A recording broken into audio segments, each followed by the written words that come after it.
Қайырлы күн, каналыма қош келдіңіздер. Сіздермен бірге Гаухар. Бүгін біз дайындалу жолы өте оңай әрі қонақтар келгенде дастарханның сәнін келтіретін тюльпан тәріздес самса дайындаймыз.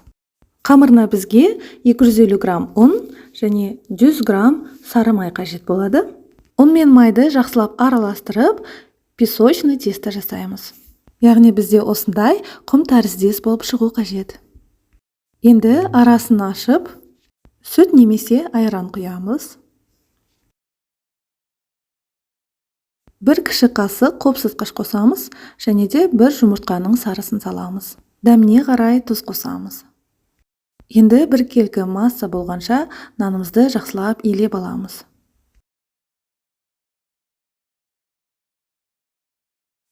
Қолға жабыспайтын болғанша жақсылап илеп, осындай өте жұмсақ қамыр шығады.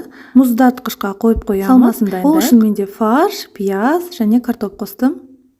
Дәміне қарай тұз, бұрыш қосамыз, және де сұйық майымызды ұмытпай құямыз.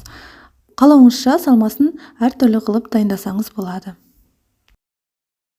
Каналыма тіркелуді ұмытпаңыздар, әлде талай рецептермен бөлісемін. Жақсылап араластырып, самсамызды түйуге кірісеміз. Қамырды бір рет басып, одан кейін осындай сопаша формаға келтіріп, бірнеше бөліктерге бөліп аламыз. 40 грамм шамасында бөліп шықтым. Бөліп алған қамырларымызды осылай домалақтап алдым. Қамырымызды біртіндеп жая бастаймыз. Жабысатын болса, аздап ұн қоссаңыз болады.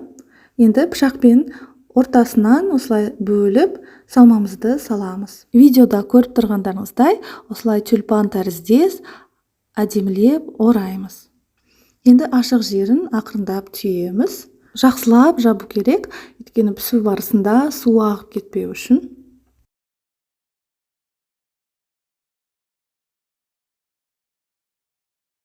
Мінекей осылай әдемі қылып түйіп аламыз. Осындай өте әдемі тюльпан тәріздес самсалар болып шықты. Енді біртіндеп алып, жұмыртқамызды жағамыз. Әсемдік үшін үстіне зира немесе күнжіт қоссаңыз болады.